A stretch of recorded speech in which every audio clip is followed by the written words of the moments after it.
Optimal minimalism. At this altitude, I can run flat out for a half mile before my hands start shaking. Can I ask you a personal question? Now would seem an appropriate time. What if I did the opposite? I'm a cybernetic organism, living tissue over a metal endoskeleton.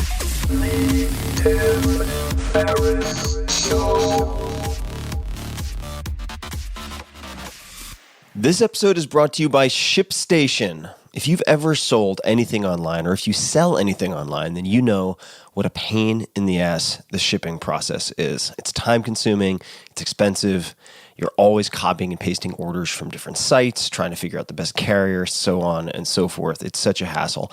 And in a previous life, I shipped tens of thousands of units overseas, domestically, overnight, ground, every possible carrier. It drove me bonkers. ShipStation was created to make your life easier. I wish I had had it when I was in the biz, so to speak. It has the most 5-star reviews of any shipping software. 4.9 out of 5 for Magento users, 4.8 out of 5 for Shopify users, 4.5 out of 5 for BigCommerce users. It goes on and on. Whether you're selling on eBay, Amazon, Shopify, or more than 100 other popular selling channels, ShipStation lets you access all of your orders from one simple dashboard. ShipStation works with all of the major shipping carriers, locally and globally, including FedEx, UPS, and the major local couriers like USPS. ShipStation will recommend the best carrier for your needs so that you know that you're always getting the best deal. They even offer discounts on shipping costs that are available to, say, you as a one-person shop that would normally be thought of as reserved for large Fortune 500 companies.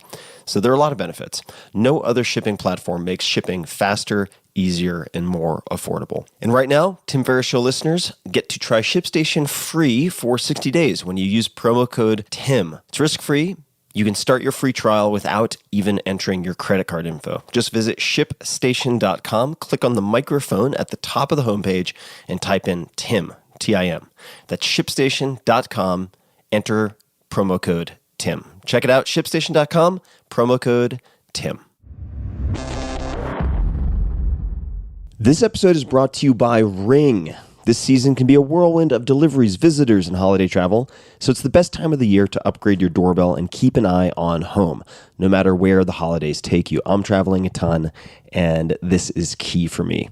Ring helps you stay connected to your home from anywhere. So if there's a package delivery or a surprise visitor, you'll get an alert and be able to see, hear, and speak to them all from your phone. If you're on the go this season, whether it's across town or across the country, you can check in anytime for some much-needed holiday peace of mind. I've personally used Ring for years now. It catches and records all the regular stuff like deliveries and so on, but it's also saved my ass a few times catching weirdos and weird things. Ring is key to my peace of mind. And as a listener of the Tim Ferriss Show, that's you have a special holiday offer on a Ring Welcome Kit available right now. With the Ring Video Doorbell 2 and Chime Pro, the Ring Welcome Kit has everything you need to keep an eye on home no matter what this holiday season brings. With Ring, you're always home. Just go to ring.com/Tim. That's ring.com/Tim. Check it out. Additional terms may apply, and this offer is for U.S. residents only. That is ring.com/Tim.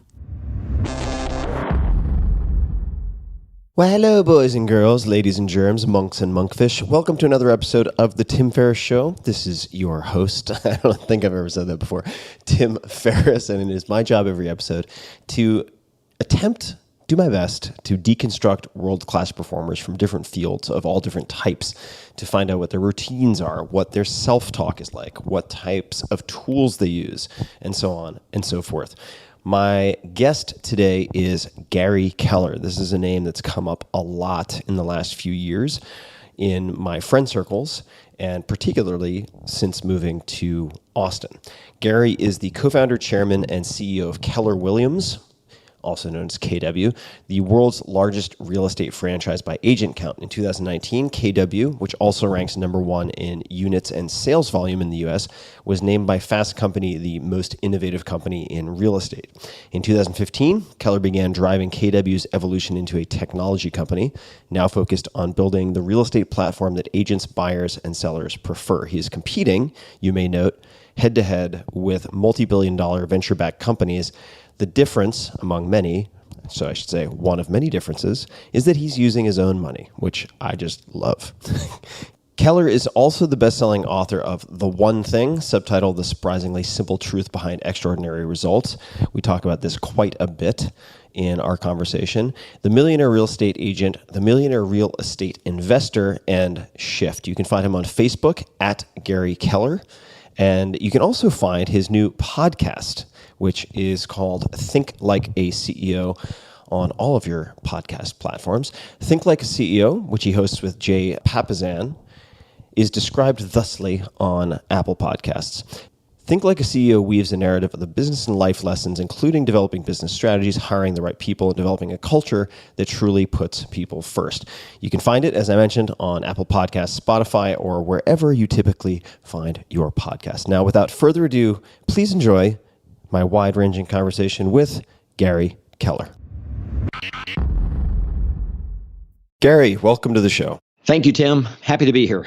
I have heard your name dozens, hundreds maybe of times since moving to Austin, and certainly heard the name many times before that. And that relates to much of your work in the written word, and I think we'll get to that.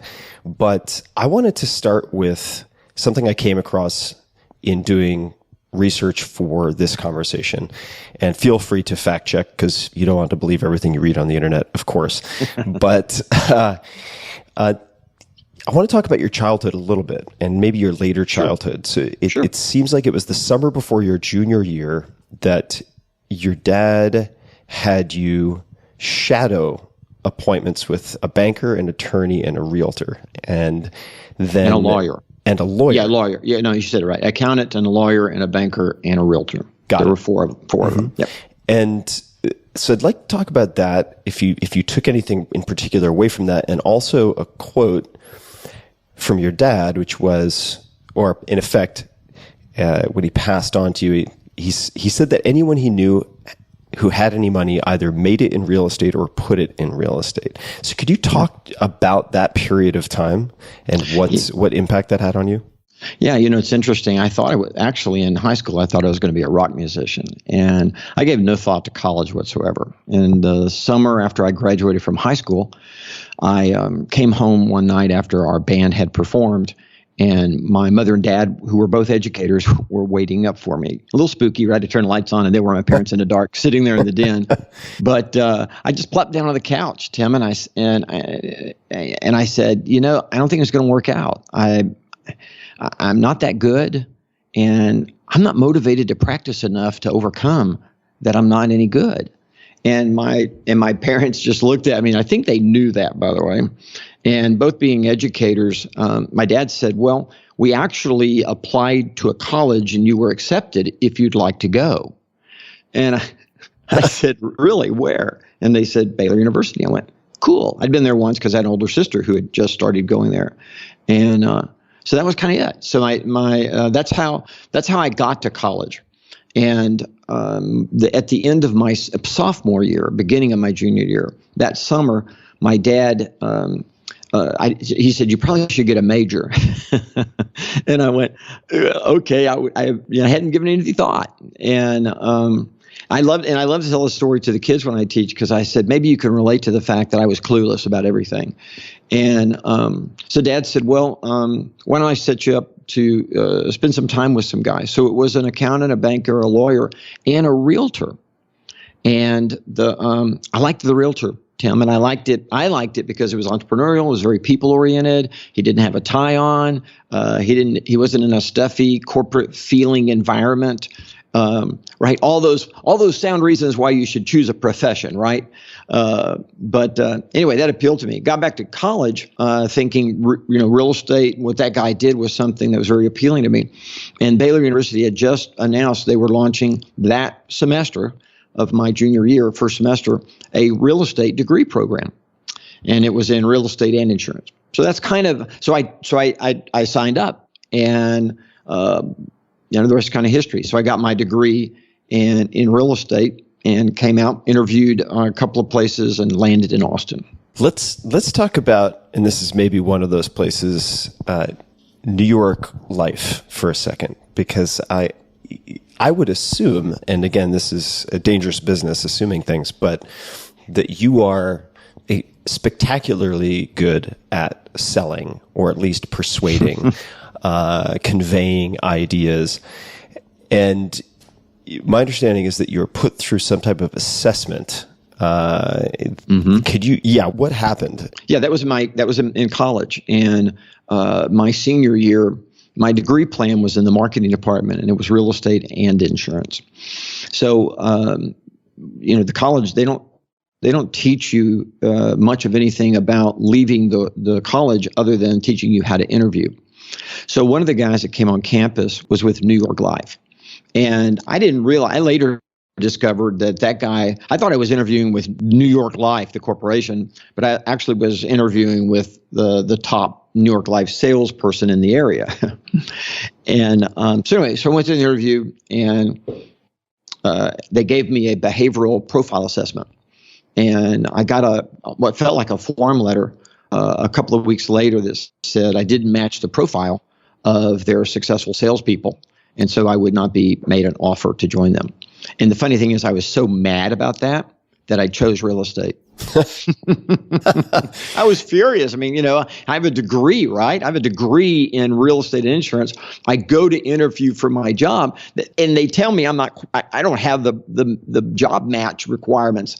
It's almost like, right, you got a degree in law or whatever, and then when you got out, the law firms all told you you're really not a good match to be a lawyer. It was kind of a, freaked me out a little bit, right? But I tended to respond pretty strong to that kind of stuff. So I got really mad, and I just interviewed real estate companies. and when did you strike out on your own? How did that? How was that catalyzed? Well, that was in '83. So when I got out of college and I interviewed two firms. I chose the one in Austin, Texas. And had been here, I think, maybe once or twice before with my family. But I drove here and interviewed with the firm, liked them, agreed to go to work there, and launched my career, if you will, through. I guess that would be after the end of the summer. Yeah, the beginning of the summer. Yeah. So did that, and I sold 6 houses my first 30 days in a city that I'd only been in a couple of times before, because I kind of believe in business by the book a little bit. My one of the things that, and I don't know where this came from, Tim, but I had a professor make a profound statement once, and he said, "Mr. Keller," he says, "people have lived before you. You might want to study what they know before you go out and start doing your thing," and that makes a lot of sense to me, right? So I studied while I was still in college. I was reading the books and studying how to be a successful realtor. So when I hit the ground in a city that I knew, maybe 2 people in, I just did everything by the book. Sold 6 houses, closed 5 of them, got my picture in the paper. Woohoo! What do you mean by the book in that case? Well, meaning that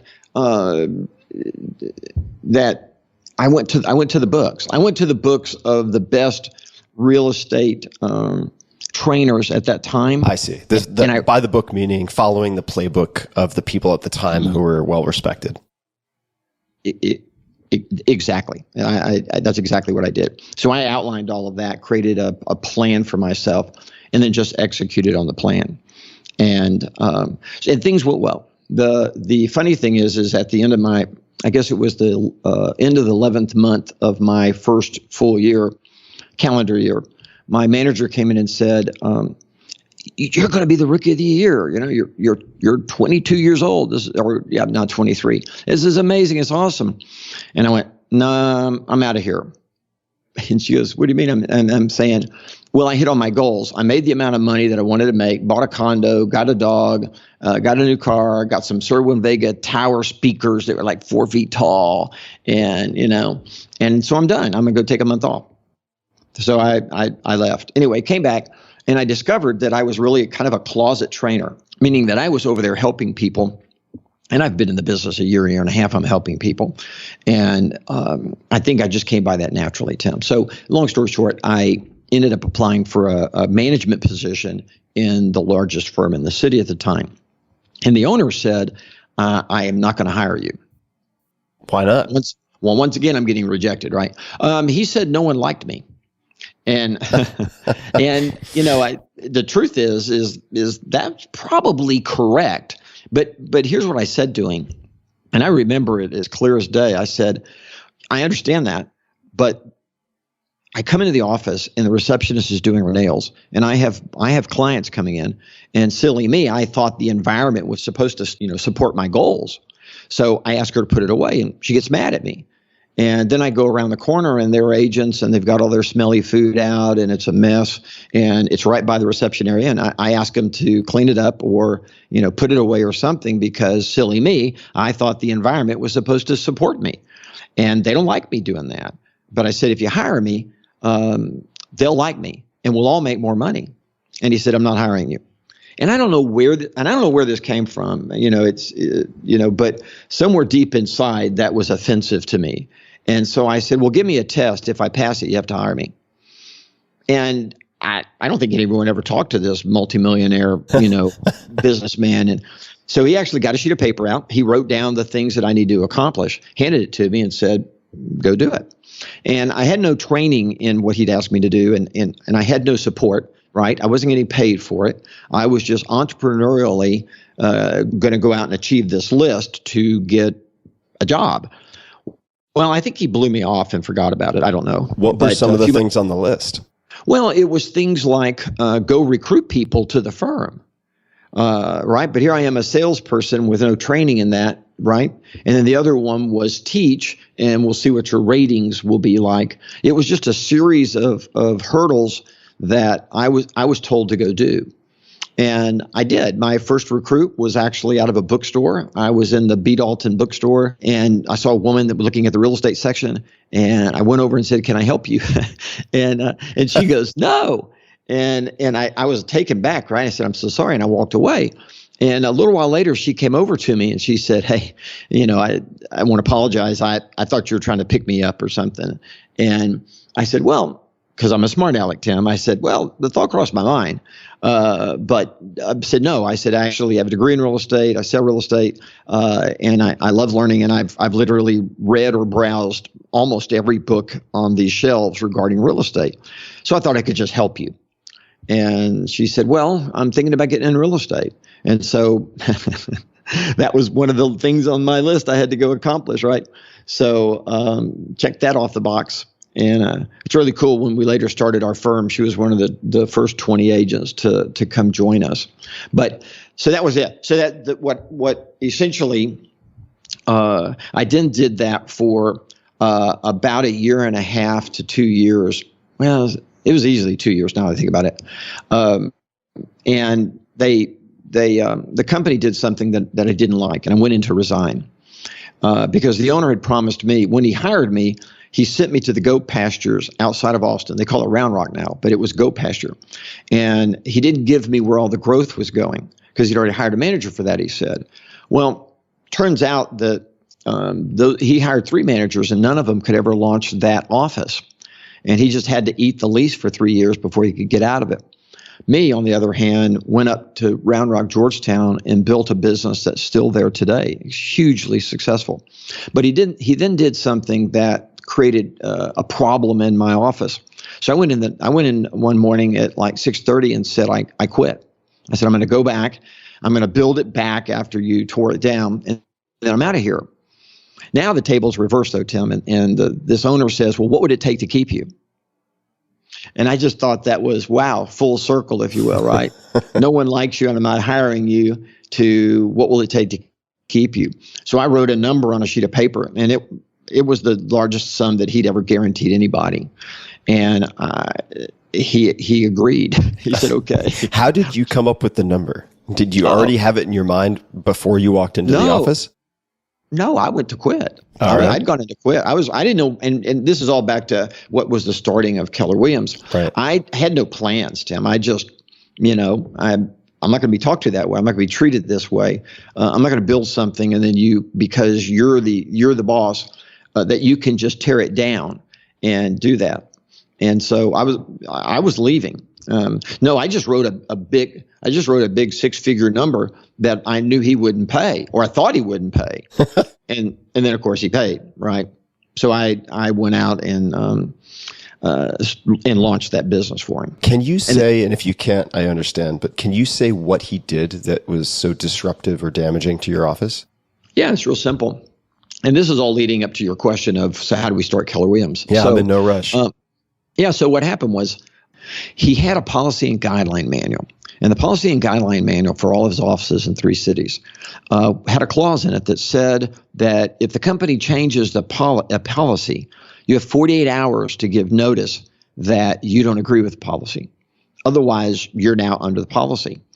And so on Christmas Eve, he went to all his offices and changed a policy about how people got paid. Exactly. That is a terrible, terrible move. Wow.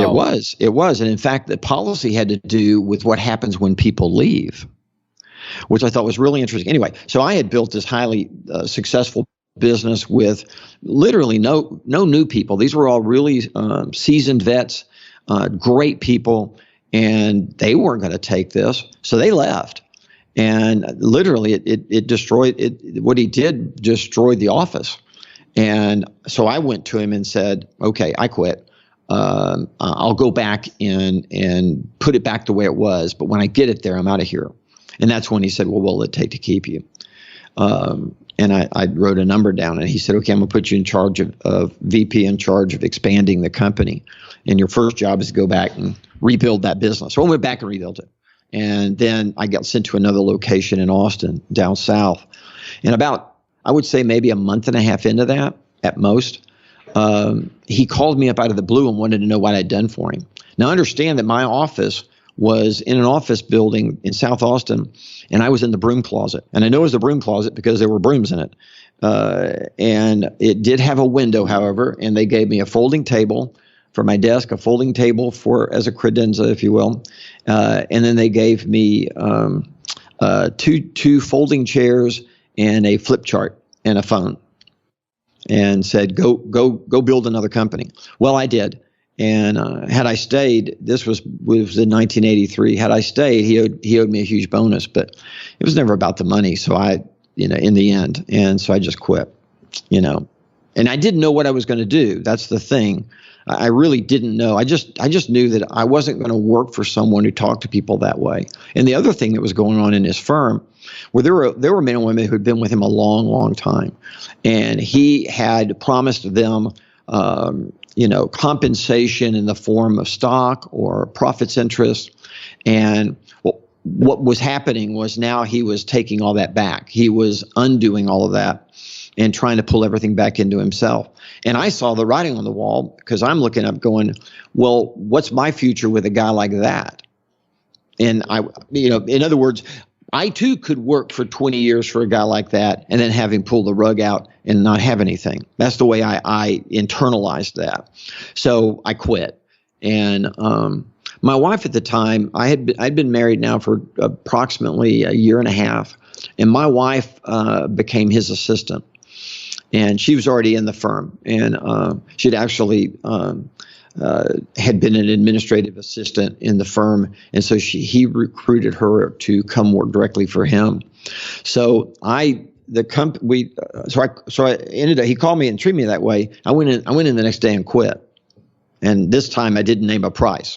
I just said I'm done, and I gave him all the names of all the people I had recruited and all the info I had on them.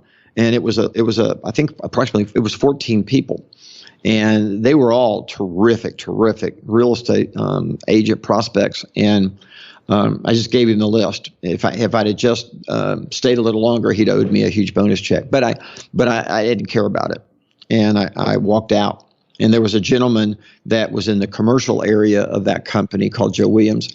And I approached Joe and I said, why don't we form two companies? I'll form a residential, you form commercial. We'll each own, 50% of each, and we'll go build this.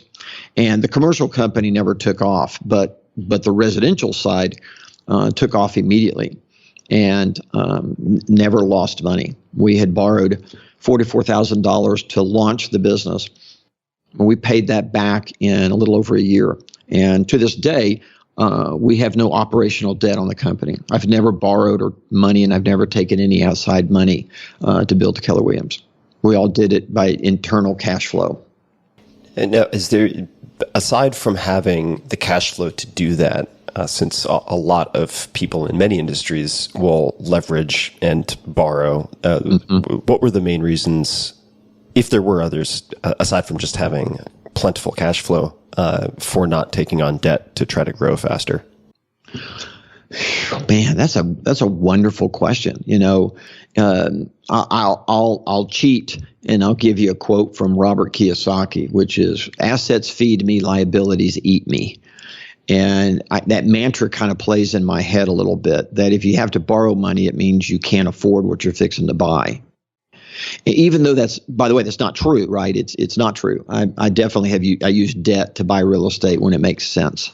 I use debt when it makes sense to buy a business. So I'm not the no debt guy, but I do come from a position of I want to be smart with money such that money doesn't leave me, and debt's a way to do that. So other than that, the reality is that it didn't take a lot of money to build a real estate business, because real estate's one of the few careers where you can come in as a job, and then as you generate more income, you just you start shedding the jobs, and it naturally leads to a business with employed people. I don't know if that makes sense, but you can literally leverage your way all the way from being a salesperson to owning a business. I contrast that to like the people that do the maintenance in this building. There's no natural path from being being the maintenance crew on a building to owning the building. It's not a natural path. It doesn't lead to that. But in real estate, it actually does. You can literally, you do all the jobs from day one, and as you lever up and bring in other people, so you ultimately get rid of all the jobs. So maybe that helps explain why I actually didn't need the capital. I didn't need it because I was organically growing and generating more cash flow. And my understanding is that, and you can correct me if I'm off on the timeline for this, but 2 or so years later, KW, right? Yep. Keller Williams is the largest office in Austin, and that's right. As you mentioned, you don't necessarily need a lot of cash to get started or to enter the game of real estate. So it's a very competitive industry. Yes, it is. To what do you attribute your ability to not only become the largest office, and obviously that's expanded to nationwide and so worldwide. And worldwide. But in that first 2 years, let's just say, to what do you attribute your ability to stand out and grow so effectively? Well, I understood value. So what I understood is that the real estate agent has the relationship with the client, and the real estate brokerage company has a relationship with the agent. And I understood exactly what the value proposition needed to be to attract and retain really terrific people. So I understood that. And the way I like to say it is, Keller Williams was my third business, if you think about it, because I'd already launched 2 businesses for my former boss. So you'd been learning on someone else's dime, so to speak. Yes, absolutely. And the best way to learn, right? So I was intimate. I had intimate knowledge with the financials and what it cost, and I understood how much revenue I had to generate in order to cross the hurdle into positive cash flow. And so I just knew it. So I set the business up that way. I kind of play a game that I call red light, green light. And meaning that if I'm doing well, then green light, keep going that direction. If something happens, I don't keep hitting the green light, right? If something happens that should cause me to pause in any way, particularly from a financial standpoint, then I'm going to hit red light fast. And I'm going to back up and ask the question, what do I need to do? What did I do wrong? What happened? So the building of a real estate company, you can generate all the cash flow you need to do that. Even in these times right now I have competitors who have raised over $1 billion and are just spending the money like crazy in the real estate space. But what I understand is it doesn't take all that money to do that. It takes smart money more than it takes a lot of money. Oh, for sure. I mean, there's certainly no lack of examples of companies that have pissed away hundreds of millions of dollars or more.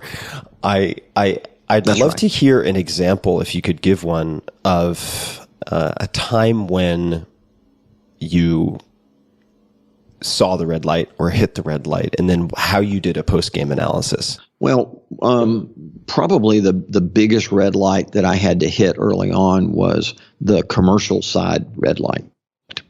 And because it never made a profit. And we would literally just take the money that I was earning from the company I started and hand it to the other company that was being run by my partner. And he's a good guy. He's a great guy, Joe Williams, just salt of the earth, just a wonderful human being. But it was losing money. And I hit the red light immediately and said, I'm not going to give you any more money. And his response was, well, how am I going to pay the bills? And my response was, exactly. Right? How are you going to pay your bills? Yeah. And then he voluntarily shut the company down within a few months. How did that conversation, if you don't mind me, I apologize for the interruptions, but I'm very interested. No. How is that sort of dissolution or separation handled? This is a very common situation among co-founders. It happens all the time. Were there any particular things that you feel that you guys did right or that you did right in handling that? Were there things that you would have done differently in retrospect? Actually, between he and I, no, it was a natural thing. We didn't have an agreement that said that we had to take one pot of money and give it to the other pot. So, and it was amicable. I mean, there was no, I would say that I don't think that Joe and I ever had a cross word. I think that it's a testimony to him. He's just a stand-up guy. But on the other hand, I'm not going to keep putting good money into a bad situation. Right. That you can see doesn't have a plan that it can execute successfully on. So it was really that simple. They were separate businesses, and I wasn't obligated to give the money, so I just stopped. I hit the red light and I just stopped. And so that's kind of, I would say if you want to ask the question of what have you learned over time, not what did you learn from that, was that your agreements between you and your partners, I call them disagreements, because the only time you're going to read it is when you disagree. Right. And that's so true. Yeah. Right. Yeah. And that really informs the way you look at a document when you call it a disagreement. Because it should be there to deal with it when you deal with things when you disagree. Otherwise, if you agree, you never read the document. You never go back to it. Yeah, that's genius. Yeah, that's a great way to reframe it.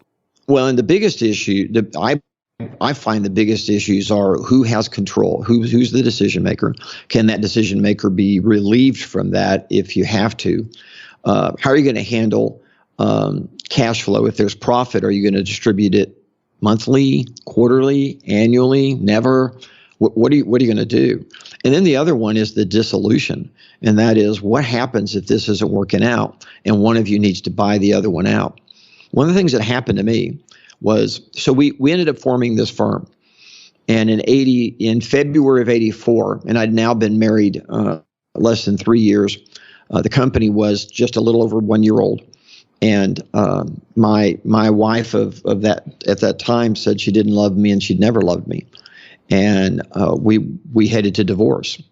And they started out at $1 million valuation on a 1 year old company that, if you took me out of it, would be worthless. And I ended up negotiating my divorce with my former boss. So if you want to read between the lines and think about that, you're welcome to do so. Right. I turned to my attorney and said, why am I taking the deposition of that guy? And my attorney just looked at me and says, well, time will reveal all. And it did, by the way. But the agreement to break up, right, if someone passes away or if someone wants to sell, to me, that becomes one of the biggest clauses in those agreements.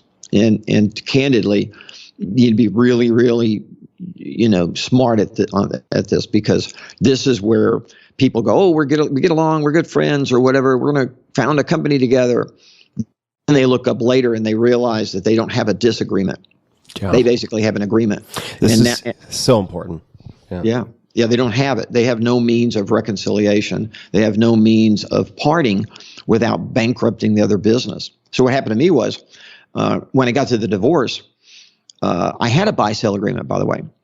And it would have meant that I could have gone into my bank account and written the check for what I owed under the buy-sell agreement. Can you define for people who don't know what that means, a buy-sell agreement? Mm-hmm. Sure. This simply means that if I'm one of the partners and I want out, what happens, right? Does the document address that at all? Can I sell the stock to anybody? Does the company have to buy it? If the company has to buy it or wants to buy it, what are the terms of that? Or are there no terms and it's just strictly a cash deal? What happened? Does that make sense? Yeah. Okay, that's basically a buy-sell. It's a prearranged way that things are going to go if you decide to part company for any reason, or you need to part company for any reason. Well, I had one, Tim, but the judge in the case says, well, okay, I see you have a buy-sell agreement. Who represented you, Mr. Keller? And I said, my attorney standing here. He said, who represented her? And I said, my attorney standing here. And they threw it out. Yeah. Because we had used the same attorney. Good attorney, and he hadn't cheated anybody. It was a fair buy-sell agreement. But they threw it out. Yeah, I want to underscore a couple of really, really important things that you're saying. So number one is whether it's, particularly I would say in personal relationships like a marriage, how critical it is to have separate counsel, right? For That's right. For a million and one reasons. And then also a pattern that's come up in a lot of these interviews, which is from the outside looking in, many interviewees who are viewed as risk takers are actually experts in capping the downside. That's right. And are very good at thinking through the worst case scenarios and setting plans, if then plans for the divorce proceedings or the escape plan, so to speak. That's right. If those worst case scenarios come to pass. That's exactly right. The very first thing I look at in every contract that gets sent to me, especially if there's some type of personal guarantee or I'm involved personally, is the termination clause. Not because I want to weasel out of something, not because I want to plan for failure. It's for all the reasons that you just mentioned. If you don't have a plan for the disagreement, which it's such a smart reframe, you're dead in the water, because That's right. When you're going to need that document is when you do not see eye to eye or have a problem.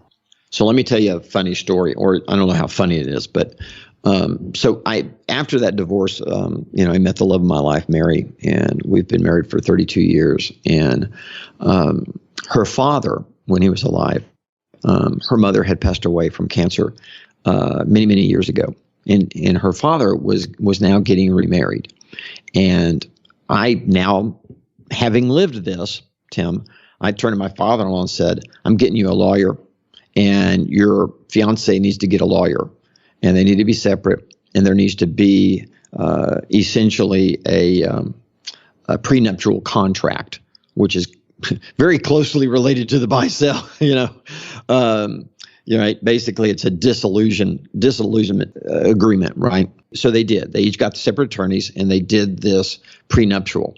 Well, fast forward to the last year of my father-in-law's life, where he was beginning to get dementia, and he then passes away. And within a few days after him passing away, we get an envelope that in it is a handwritten, I give all my money to my wife, right? I give all of my liquid assets to my wife, and it has his signature. Now, at the time, we didn't know that he actually had been diagnosed with dementia. We were unaware of that. And he had actually said, just a month or so before he died, he said, watch her, she's going to try to take everything. And it happened. And and the weird thing is that she, for that little sheet of paper, she took a gentleman who was suffering from dementia, and she took it to her lawyer, the same one that had drawn up her side of the prenuptial. And of course, we hired a good law firm, and that took about 5 minutes. The law firm had to recuse themselves, and then to basically explain that we would drag this out forever because the man had dementia, and it was documented.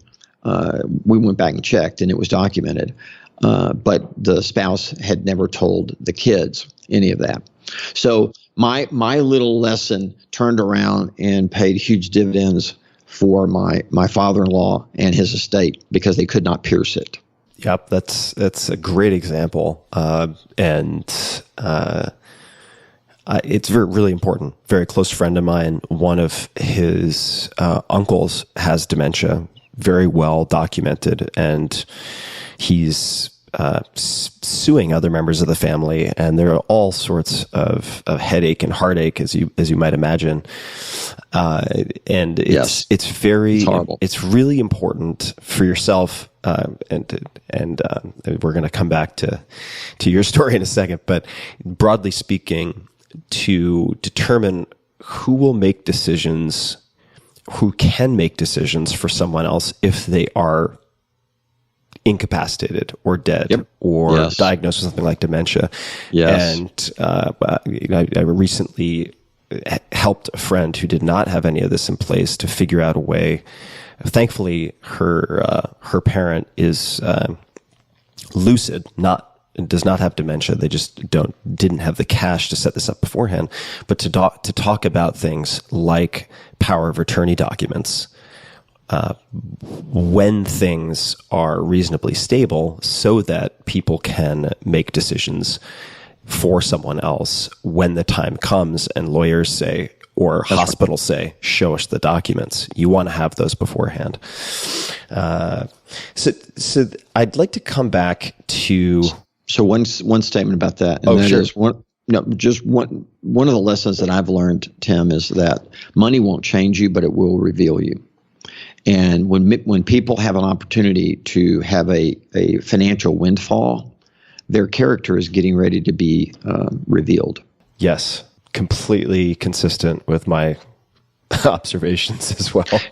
And having a document, whether it be with helping loved ones protect themselves or in business, it actually is. It's really important. People have asked me over the years about Keller Williams and what's important about it, and I always give the same answer, and that is our most important asset is our franchise document, which is a massive disagreement. Mm-hmm.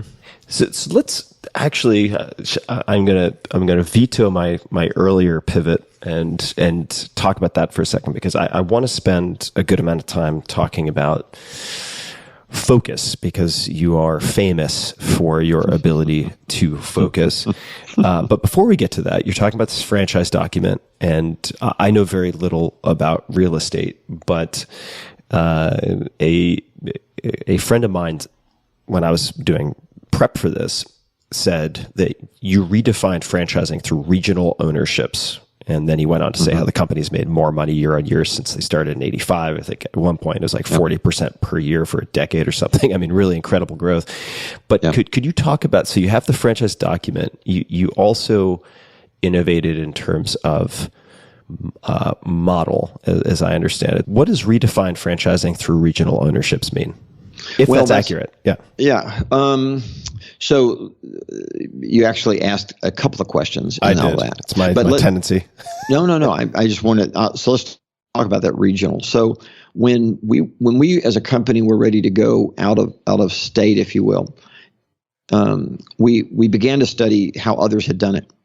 And we discovered that in the real estate industry and in other industries as well, that at the time they did what's called master franchises.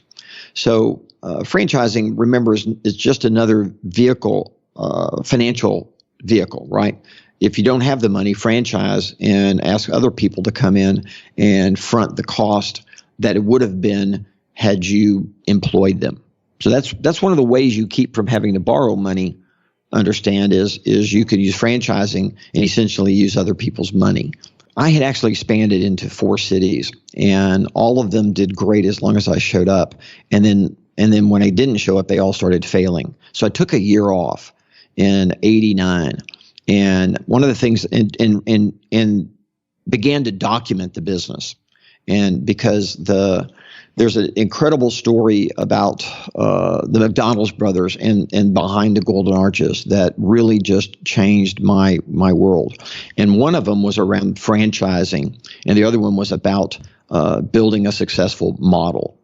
And the franchising part was that we looked into it and we discovered that the way that franchising had been done was flawed, and that was called the master franchise approach. So Dairy Queen was a perfect example. So Dairy Queen at one time was like, the kick butt, take name fast food place in America. And what they had done is they had sold the rights for the franchises, what you would call the regional franchises, to then be the franchisor of the franchisees. So the parent company wasn't, all it was franchising was, these regional businesses to then go and they would sell franchises and they would support the franchises. Okay, so just to restate so I understand. So you might have, like, arbitrarily, let's just say you cut the country into 4 quadrants. You have 4 regional people. Those are your only kind of direct reports who pay you, and then they have a downline of sorts where they then go out, right. But you're only interacting with those. You only have agreements with those 4 regional franchisees who then become franchisors, right. Meaning they're granting these licenses to other people. That's right. And it's called sub-franchising. And I read the Dairy Queen story because when McDonald's came out with their playground, that was actually an amazing value hack, right? I mean, they realized that if they could get the kids wanting to come to McDonald's, the parents, would take them, right? And there's a playground. So there was a famous meeting where these master franchisors, if you will, the sub-franchisor, met, and I don't know how many there were in it, but they met and they decided that they didn't want to do the playgrounds. This is for Dairy Queen or for McDonald's? For Dairy Queen. Mm-hmm. So McDonald's was doing it and really, making inroads fast. And so Dairy Queen calls a meeting and says, hey, our franchisees need to be putting in playgrounds. And the sub-franchisors, the regional people, said, no, not going to do it. And by the way, that was the beginning of Dairy Queen sliding into a much smaller company than they could have been. And they never really recovered from that. So I read that. And my plan then was I'm not going to repeat that. So we did what's called a regional representative agreement. So the financial opportunity is the same. So we have 31 regions in the U.S. and Canada, and those are owned by individuals, but they're not sub-franchisors. They are simply representatives. So they have the same job description of a sub-franchise. They have the same financial opportunity of a sub-franchise. They don't have the authority. Mm-hmm. And I would imagine the franchise document that you have prevents the type of log jam if you were to say we want to install playgrounds at in your offices. So, metaphorically speaking, in those 31, the home office has the ability to insist, let's say, on certain types of things so that they wouldn't run into the same type of Dairy Queen problem. We have that's right. Without having to go into the weeds on documents, you said that very well. The document lays out the rights of the franchisor, and the reason is because if a right isn't acknowledged in that document, the judge will automatically give it to the franchisee. Yep. If it's an unstated right, then the courts will take it away. So if it's not explicitly assigned to you, KW, the franchisor, it will be in a vacuum of mention in the document automatically assigned to the franchisee. every time. Yeah. Every time. So when people read a franchise document, if they don't say, heck no, I'm not signing this, it's an intelligence test. That should be your first reaction. What I explained to them is that this is a disagreement and that the odds are pretty strong that anything we don't address here as my rights become your rights by default. So this is gonna read like the most one-sided agreement you've ever seen. But I just want you to realize that anything that isn't covered in this document automatically goes to you, and you are the decider. So that was the regional side of that story. The other side of the McDonald's behind the golden arches that just really profoundly impacted me was the story of the French fries. Do you know that story? I don't know if I know the story. I watched the movie with Birdman. I'm blanking on the actor's name. Beetlejuice. Somebody will Michael Keaton. But I don't have any background beyond that. So this is a great story, and it hit me like a ton of bricks when I read it. And I'm just going to paraphrase and tell it to you as if it's a bedtime story. But please do. Yeah, so this guy, Ray Kroc, this is Keller all the way, right? So Ray Kroc, he hears about these McDonald's brothers, and people line up, around the block to get their food, and he's a salesman, and so he wants to go down and meet with them and understand their secrets, so he can go back and take it to his customers, so then they could order more Dixie cups and whatever he was selling them. He got down there and was enamored with them and asked could he franchise. And it was a tough negotiation. They ultimately allowed him. He goes back to Illinois. He builds out the stuff that he needs to build out in order to be able to, deliver stores that sell food exactly like the McDonald's brothers. And the challenge was the French fries didn't taste right. So he calls the McDonald's brothers and says, tell me what we did wrong or whatever. And nobody could figure it out. So what McDonald's did, and I love this phrase, they suspended their need to understand. and they went all the way back to where they bought the potato. And they tracked and documented all the steps from the field to the table. And they discovered something. And that is the McDonald brothers had not invented a way to cook a French fry. They had stumbled on a way to cure a potato. What was happening, the step that the McDonald's brothers never told Ray Kroc was that when they got the potatoes, they put them in open air burlap sacks, and in the climate where the McDonald's operated, when you put potatoes in an open air burlap sack in that temperature, the potato cures. Amazing. And then, oh, by the way, you can cook it any way you want and it tastes great.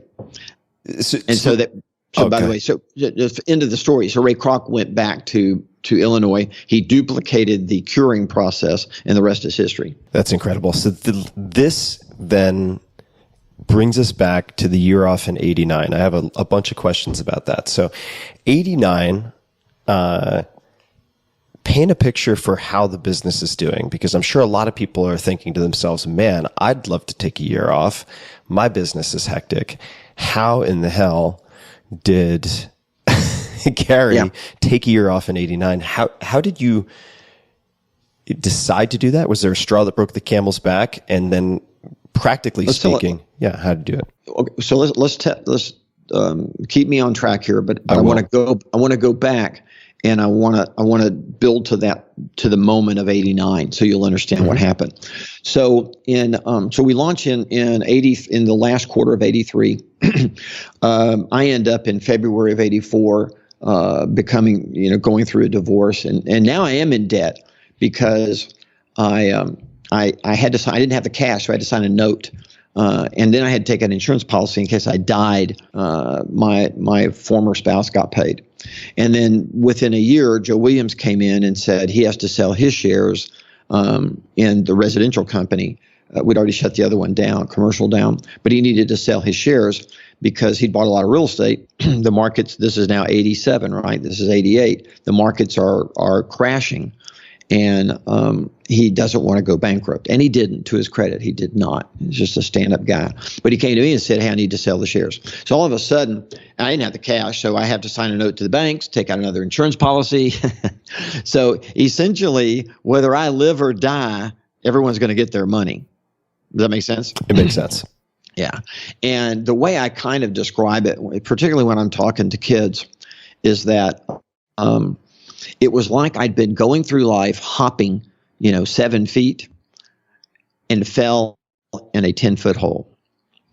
And that right there has become the central theme of my life since that happened, because I'd been going through life and competing as a business person in a sort of organic, progressive way. In other words, it's the next thing I should do, so I do there, I go there, but I wasn't on an exponential path. In other words, I wasn't running my business out of a business plan that would deliver exponential growth. I was living off of an organic plan.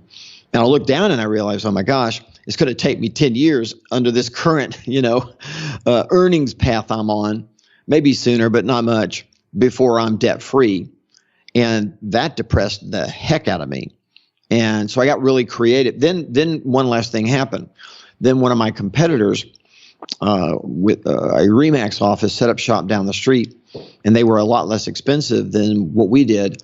And I had 5 of my top 10 producers leave the firm, and I had grown to over 70 associates.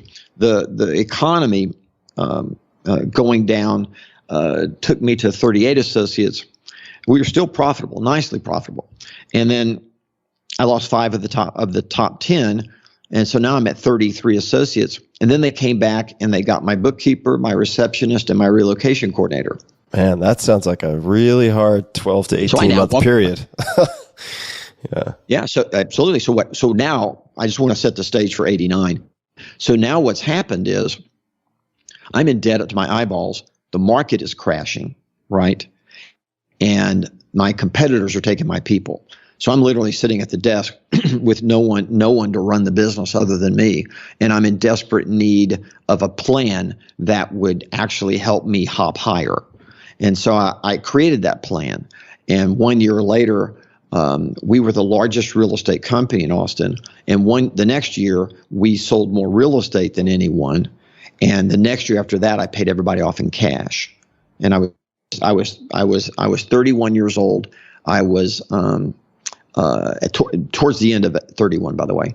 I paid everyone off in cash. I was debt free, and I was the number 1 real estate company in my city. So that plan was the plan that you drafted during your year off. Is that right?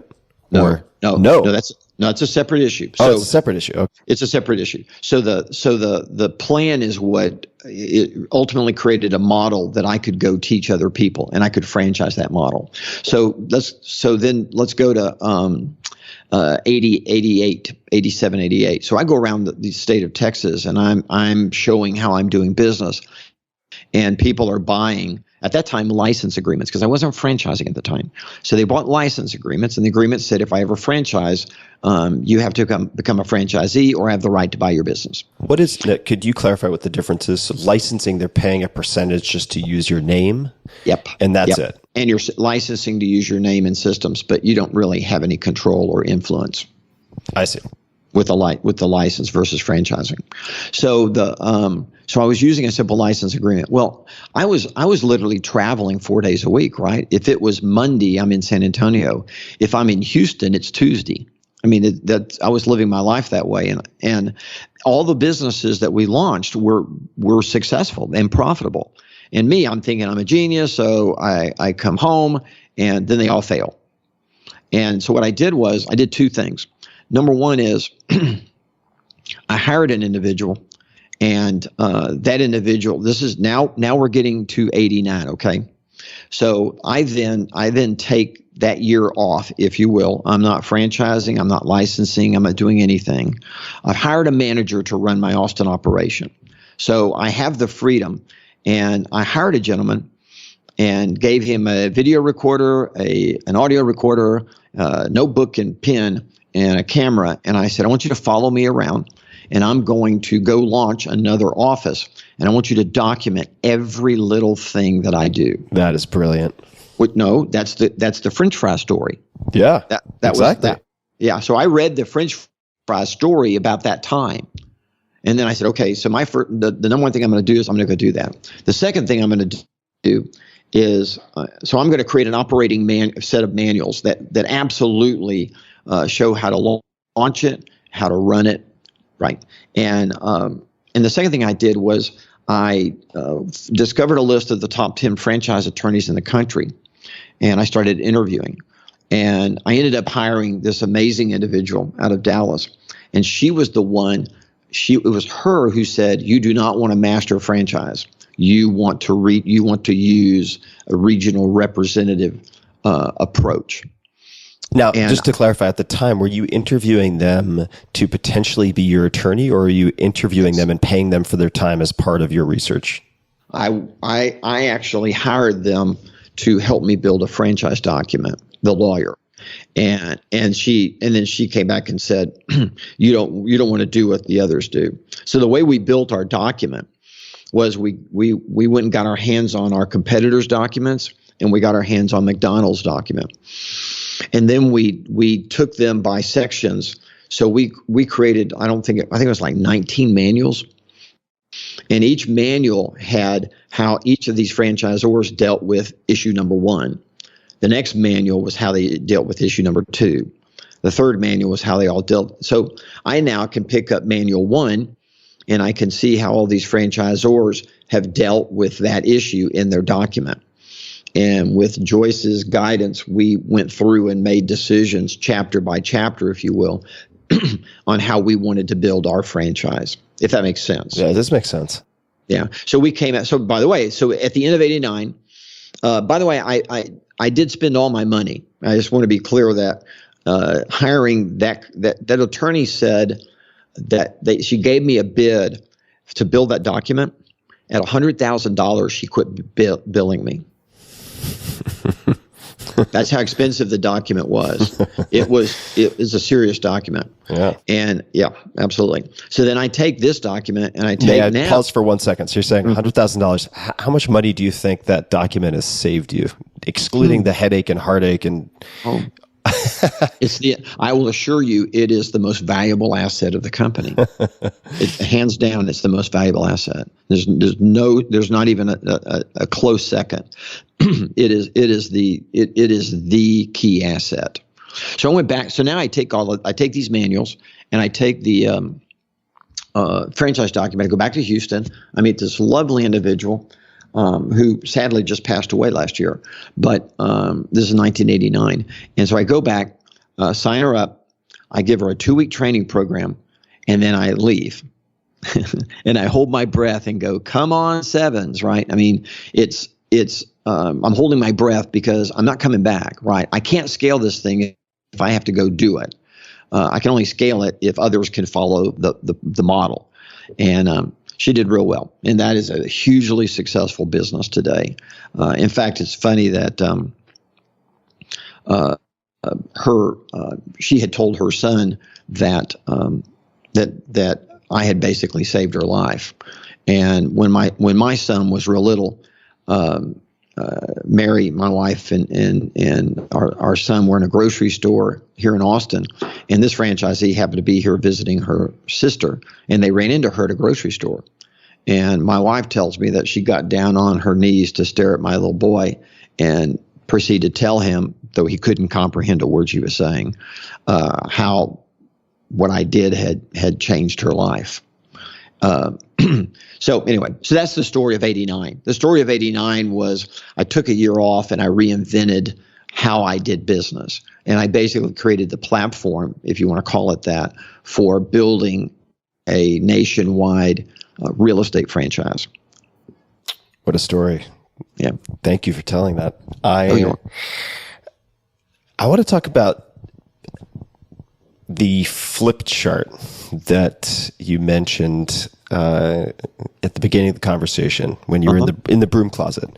Yep. So KW is very heavily investing in technology. It's in many respects becoming a technology company. Yep. Yet my understanding is you still use a paper month at a glance calendar and a pencil. What is the story behind that? I believe that, and I didn't always believe this, right? It's you learn as you go, and if you learn, you grow, right? And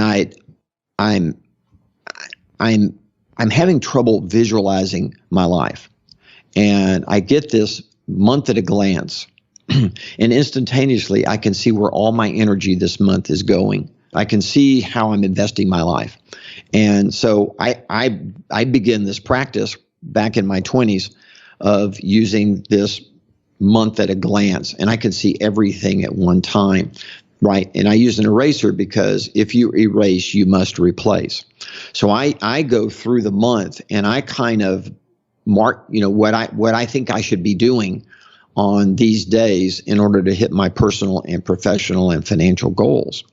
And I'm happy to erase if I need to, but by doing it this way, if it was important to do it, it can't disappear. I have to move it someplace else in my calendar. So it's really this simple idea that I really struggle with the idea of doing planning off of a technology-based day timer.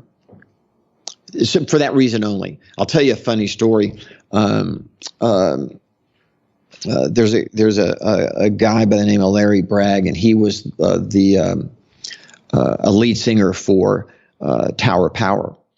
And I didn't know him personally, but I was coming back from Vegas on a trip, and I'd gotten to the Southwest Airlines gate early, and there was only one guy in front of me.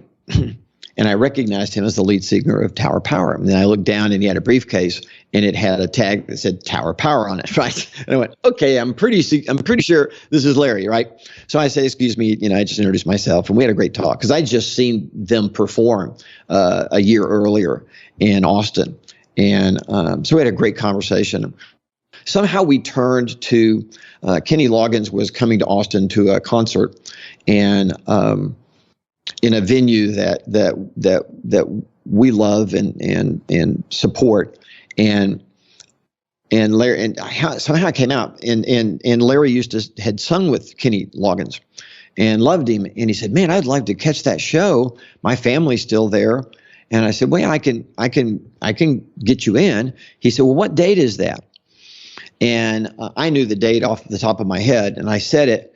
And then he pulls out his electronic calendar and starts going through it. And I went, whoa, hold it. You've gone to the dark side? And he's laughing. He's going, what do you mean? I said, okay, let's have a gunfight at the OK Corral. You put your phone back down, and I'll lay my calendar out here. And when I say go, and I'll go 1, 2, 3, go. When I say go, we both reach for our guns and see who's the first one who can shoot. He just looked at me, and I said, let's do it. Let's see what happens. So he says, okay. So I go 1, 2, 3, go. I just pick up my calendar, pull it open, and go, there it is. And he's still trying to get into his phone, right? And then I said, and oh, by the way, I can tell you what I'm doing tomorrow at 3 o'clock. I can tell you what I'm doing 2 weeks from now. I can tell you everything I did last week. And I'm just peppering him with my vision for my life. And he's still fumbling, trying to get to see if he could even go to the concert, which he did, by the way. And it was awesome. And he and Kenny hung out afterwards. Where does your month at a glance calendar live? Is it something that's right in front of me? Is it on your wall in your office? Is it? No, I carry it with me. You carry it with you? I carry it with me at all times, everywhere. It never leaves my side, actually. It's in my backpack. But I created kind of a daily worksheet.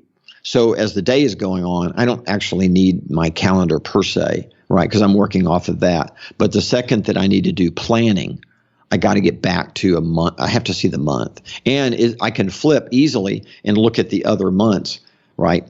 And for me, when I'm planning out time off and vacations and other things, it really helps for me to see the spacing of my life, to see the things that I'm doing that give me energy, to see the things that take energy away from me, so that I can always be fine tuning my life quickly at a glance.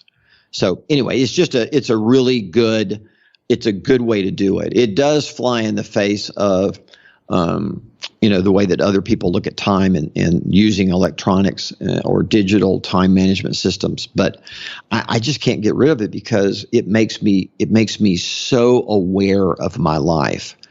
Yeah, Right? I think that's really important to underscore. Right, it's not just about the efficiency and speed. It's about the awareness that it cultivates. Well, it's actually the speed was just a funny joke that happened, but it really is more about my ability to see everything at a glance. And it's easy for me then to see how many times in the last 30 days or looking forward to the next 30 days I have planned to back in the day to go to lunch with my son. Right. Mm-hmm. I can actually see it. I can add it up and show you quickly at a glance. I can say, well, we did that 3 times last month. This month looks like we have it planned for 5, blah, blah, blah, blah, blah. So for me personally, it gives me great vision, if you will. And so I can manage my energy, and I can always make sure that I have enough time set aside for the things that really matter. And I can see that better at a glance when I'm looking at a bigger picture. And that's the value. That's the only value. Let's talk a little bit about spacing. 2 things you mentioned: spacing and energy.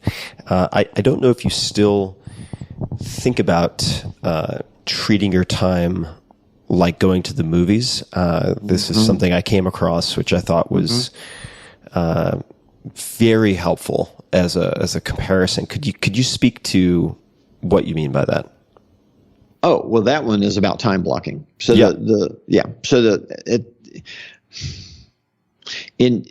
I'll just speak for myself. It is very hard to have a perfect day every day.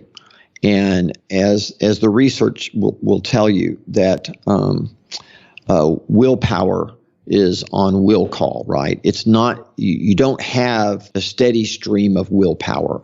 When you wake up in the morning, and it doesn't matter what time, and if you got up at 6, if you got up at noon, when you wake up, these are your power hours. And I used to tell people, look, the goal is to have a great day by noon.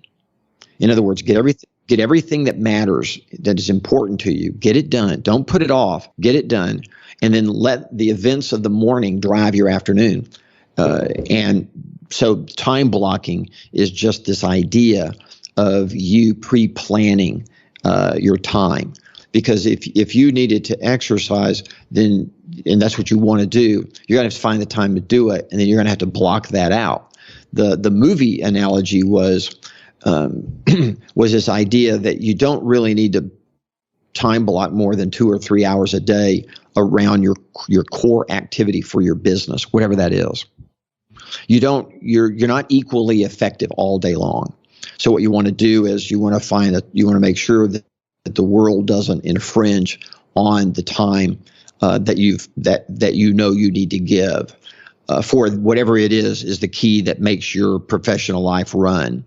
And so I just time block, and I encourage it. Go ahead. No, I was just going to say, and those 2 to 3 hours are like a film, right? I mean, if that is, yes. If you go to see a movie, you're there exclusively to see a movie. So you turn off your cell phone, you get snacks in case you're hungry. Yes. You might make a pit stop in the bathroom beforehand. You do all of that so you can have an uninterrupted 2 to 3 hours. That's it. That's exactly, you said it perfectly. That's exactly what it is. And it's kind of wild to think how much, if I look back at periods when I've been able to time block that way successfully, consistently, and by consistently, I mean even for 2 weeks, how much can get done if you set aside the equivalent of one movie to single task on one important thing. It's really remarkable, and I think that's perhaps a good segue to the focusing question, right? And this is in your book, The One Thing, which has come up over and over and over again with interviewees on this podcast, particularly those who are in the sort of growth phase and citing it as extremely important in the first. It's always important. I mean, this question, but the particularly important in the kind of make or break it years in the first handful of years for entrepreneurs that I've interviewed on this podcast. Could you tell us about the focusing question, but perhaps how you got to the focusing question? You know, so if we just talk for a second about the focusing question, right? Which is, what's the one thing I can do such that by doing it, everything else is either easier or unnecessary. It's an understanding that you can't do two important things at the same time. You could definitely multitask, but the second that something really matters to you a lot, you don't multitask. You hone in on that and you do that thing. So the idea of the focusing question is, are you present in the moment? Now, you don't do this every day, minute by minute, where you say, well, what's the most important thing I could do right now? What's the one thing I could do right now? What's the one thing I could do right now? But it is kind of a way of life, meaning that if you make your moments matter, right? Matter as in you're appropriate in the right moment.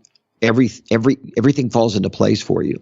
So the whole idea behind the focusing question was to keep, when it matters, when it's important to you, making sure that you're doing the priority right now that will lever your life, grow your life, expand your life, right? And it's the idea that if two people are standing in the same spot and one has a clear focus and understands the thing they need to be doing right now in order to get where they want to go, their next step is an appropriate step. For the individual who doesn't know what they should do, they're most likely going to take the wrong step, and then another wrong step, and another wrong step. And over time, they are worlds apart. So everything that we talk about, from calendars to setting goals to creating plans, all of that is so that you get one thing, and that is, in the moment right now, you're doing the thing that matters most, such that by doing it, what you're fixing to do next will either be easier or could turn out to be unnecessary. And so I want to comment on a few things here. First is, for people who are maybe in Portugal listening to this, fixing to do something, is getting ready to do it. And the second is how powerful this question is and how important the phrasing is. What's the one thing I could do such that by doing it, everything else would be easier or unnecessary? Because, I'd love to just hear you kind of riff on this, but a lot of people listening to this, and I'll plead guilty myself also, very often end up with a to-do list, which is this spontaneously generated, non-hierarchical, brain splatter of tasks. And you may then just proceed in a given day, if you don't give any thought to it, to start knocking those off in order, top to bottom, even though they're not ordered in terms of importance. And such that it makes everything else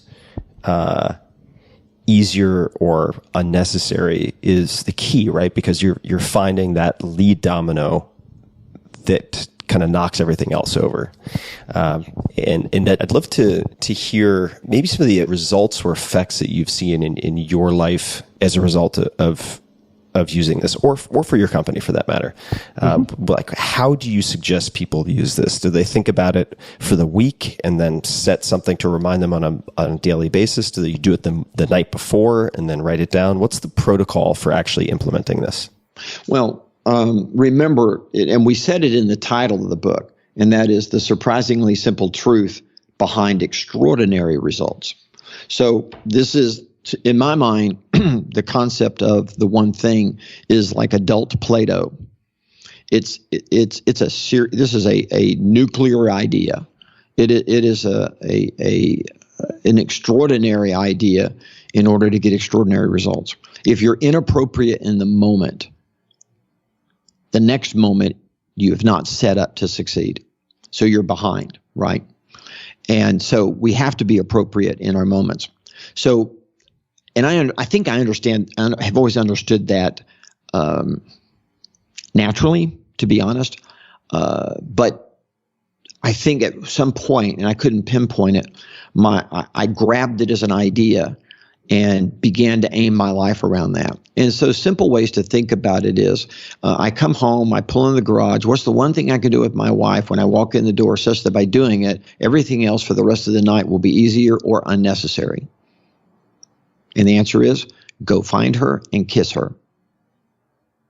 That's the answer. And it's actually that simple. On a weekend, what's the one thing I can do such that by doing it, everything else would be easier or unnecessary? So the one thing is I wake up in the morning and make a quick list of things I need to do around the house. And I do that because I know that my wife is going to make a list for me. And so the one thing I can do such that by doing it, my weekend is better, is to make that list and go knock it out. That's the right thing, right? My dog, what's the one thing I can do with my dog in the morning such that by doing it, everything else is easier or unnecessary? By the way, the answer with our dog, Millie, is always the same. Get on the floor and hug her, right? That's what she wants. And as long as I do that, life is great. If I don't do that, well, everything else is irrelevant to the dog. She just wants me to love her. So I'm just giving you a variety of different ways, right? What's the one thing I could do with my diet such that by doing it, everything else would be easier or unnecessary? What's the one thing I can do that affects my cholesterol, affects my heart, affects everything about me, right? And for me, the one thing is eat vegetarian. Mm-hmm.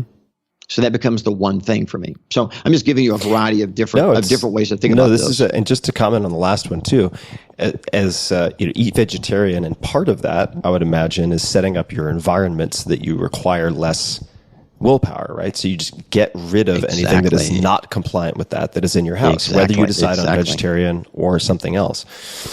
That makes everything else easier or unnecessary, like self-control in looking at a box of whatever it is you're not supposed to eat that's staring you in the face when you open your refrigerator. Mm-hmm. So in business, it would go like a good example of using this would be in my business, who's the one person I could hire such that by hiring them, hiring other people would be unnecessary or easier?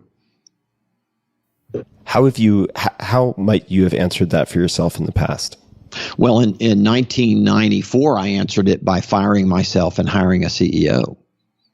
Because I'm asking the question, what's the one thing I can do right now such that by doing it, everything else will be easier or unnecessary in growing the company? And the answer was fire myself and hire somebody better suited right now at that moment in history to do that. And then I asked the question, okay, so I understand hiring now is my one thing. Then the question becomes, who's the one person I can hire such that by hiring them, everything else becomes easier or necessary?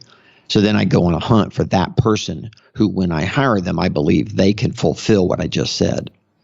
Mm-hmm. It becomes the one hire, if that makes sense. It does. Yeah. Go ahead. Same with technology, right? In moving the organization from being a company that buys technology to a company that builds its technology, which is the distinction between being a tech company and not, right? You can't be we're a tech company, we buy all our tech. You're not a tech company. Tech company builds tech, right? So then the question becomes, what's the one tech product you can build such that by building it, everything else is easier or unnecessary? And we play the game. So there's a line in The One Thing that I really like, and I'd love to hear how you think about it, or how you suggest people, how you could elaborate on it, perhaps. A clear path to a lesser goal is the problem. Is one of the lines that I have jotted down here. And the way that I sort of interpret that is, at least for myself personally, is that it's not the sort of terrible ideas. It's not the awful propositions and opportunities that are the problem past a certain point, and it comes pretty early for a lot of folks and a lot of people listening. It's these sort of kind of cool, easy to commit to opportunities that are actually more threats and temptations than opportunities. They're the biggest threat to the one thing that you might decide if you ask that question that we've been talking about. Is that the right way to think about a clear path to a lesser ego being the problem? I think so. Yeah. I think that the one of the things that I think it surprises people when they find out that I'm not focused all day long. That, in other words, my goal is to have a really great day by noon. And then if I want to be distracted or can be distracted, that's fine. It doesn't really matter. I've already done everything that mattered. I've done the thing that mattered the most, which is going to drive, right? Which is really is that it's kind of the cousin of the 80-20 rule, right? For sure. So that's all it is. And the way Jay and I described it in our book, we're just saying that the one thing is the 80-20 principle on steroids, right? Yeah. It's a nuclear way of looking at prioritizing and just distilling it in. And the other side of that is that it all comes down to the fact that you have to live in the moment. So the question is, are you living appropriately or not? And then the other issue is, do you always have to do that? Do you always have to fight off distraction? And my response to that is, heck no. What you need to do is protect yourself. So, I put forth this idea that the morning is the best time for you to deal with your energy. So I just recommend that people get up and have pretty much a set routine when they get up in the morning to ensure that they get the key things in their personal life nailed. That you then go to work and you just do that work. What is the thing that's most important today? And do that. And in the afternoon, if you still want to pursue lesser goals or other things, who cares? It's not going to impact your success. So you don't have to be this 100% always on focus. Yeah, it's a huge relief in respect, right? It's not like you have to maximize every minute of every day from Monday to Friday. That'd be horrible, wouldn't it? Yeah, it would be. That would be horrible. I mean, that would be, I don't even know how anybody would do that. I mean, it would be a horrible life. So the point is that we don't want to be, this is just me talking for me, but my life is better when I'm spontaneous after I've done my most important thing. That being spontaneous before that's where it becomes a distraction and does me harm. So I'm free to pursue all kind of trivial pursuits after I've done what matters most, because it just doesn't matter, right? If you like it and you want to do it, do it. It's not going to harm you, because tomorrow morning you're going to wake back up and you're going to be focused again from the time you get up until about noon or whatever it is, whatever time you get up, that 6 hours, that 5.5 hours, whatever that is. That's your power time. That's where you take over the world. Be great for that length of time, and you're good to go. One of the most popular highlights, this is from Goodreads, from The One Thing, is, quote, "Work is a rubber ball. If you drop it, it will bounce back. The other 4 balls, family, health, friends, integrity, are made of glass. If you drop one of these, it will be irrevocably scuffed, nicked, perhaps even shattered." That's right. And that alludes to the fact that there are categories of activities or different, I wouldn't say silos, because they certainly interact so much, but areas in your life where you can ask the focusing question. How do you think about ordering them, if there is an order? That's a great question. I kind of order it this way. I lump in there spiritual, physical, right, mental.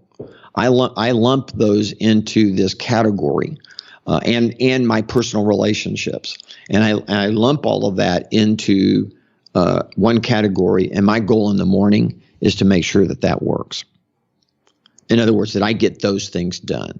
That's what matters most to me. Because if you don't take care of your health, that's like a glass ball that shatters. It's hard to recover from that. Ignore your family too long, and you'll lose your family. So, right. And so I kind of see spiritual, mental, physical, and key relationships as the most important things that matter to me in the morning. So that I live by kind of a mantra that says I don't want to die of regret. Right? I want to say on my deathbed, if I'm even coherent, that I'm glad I did, not I wish I had. Right. And right. Does that make sense? Makes perfect sense. So, by the way, I played that game with my mom. She was a pistol after Dad died, and I kind of became the man in her life. And she was a pistol. She was difficult at times. Mom, if you're hearing this, you were difficult. But I loved her dearly. But she was difficult. And so I had to play the game. I had to say, what's the one thing I can do with my mom such that by doing it, everything else is unnecessary? Because my mom would I don't want to go into the details of all that, but she could go off on tangents and do things and say things that could be hurtful and harmful. So I asked that question. And the one thing was play dominoes with my mother. So for the rest of her life, with few exception, I would go to lunch or early dinner one day a week, and I would play dominoes with my mom. And you'd be surprised because number one, she loved it. Number two, it kept her preoccupied. She had to stay focused on trying to beat me instead of talking, instead of verbally beating me up. Right. Yeah. And then after I did that went so well, I said, okay, now what's the one thing I could do? Right. What's the next domino? And Mother loved basketball. So I bought her the NBA channel every year and made sure that she had the printed, laminated copy of the game schedule, with her right there by her easy chair. And then we made basketball the thing that we talked about, because if we didn't talk about basketball, Tim, we were talking about my sisters or my spouse, her sisters, in a negative, derogatory, gossipy way, just very destructive. And I just kept away from that with Mom because I just played the game. What's the one thing I can do? What's the thing? What's the one activity? It's dominoes. What's the one thing we could talk about? Basketball, right? So and to me, that's that's just another way of thinking about the one thing. I think that. I'm embarrassed to admit it's so sensible, and I've never applied this question exactly as you're describing it to individual people. It makes perfect sense, and relationships with those people, but I've never applied it. That's I think that'll be really powerful for a lot of people listening. Certainly I'm going to do it probably today or tomorrow. I'll sit down with a journal. Yeah. So the thing is, like, after I exercise, I ask the question, what's the one thing I could eat or drink such that by doing it, right, everything else is easier and unnecessary? And I play that game. When do you exercise? What time of day? How many times a week? So I exercise 5 days a week. I exercise in the morning. So I get up, and by 6:30 at the latest, my goal is to be in the gym. And so I do my cardio, right, in my 20 to 30 minutes in my target heart rate zone. But I do 4 minutes on and 1 minute slow, 4 minutes on, 1 minute slow, right? And I do that because if you exercise at a steady pace instead of doing the high intensity interval training, HIIT, right, HIIT, that the arteries, if you go at the same speed, you're training your artery to be more brittle and rigid. But if you train your artery through high intensity interval training with cardio and weights, you're going fast, then slow, fast and slow, and your artery is contracting, expanding. So when I get up, I go right in there and I do my 20 to 30 minutes in my target heart rate zone, and then I move to weights. And so we have a very specific schedule. Clarence Bass is kind of like my physical hero.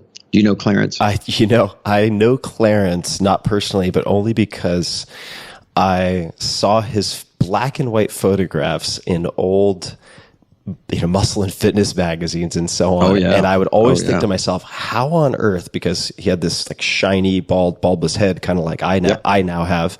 And I would think to myself, how on earth is that old guy so ripped? I mean, just incredibly defined. So that's all I know of Clarence Bass. Well, that's his one thing, by the way. Right. He was a health and fitness. He still is health and fitness journalist, but he used his body as proof that what he was writing and talking about actually worked.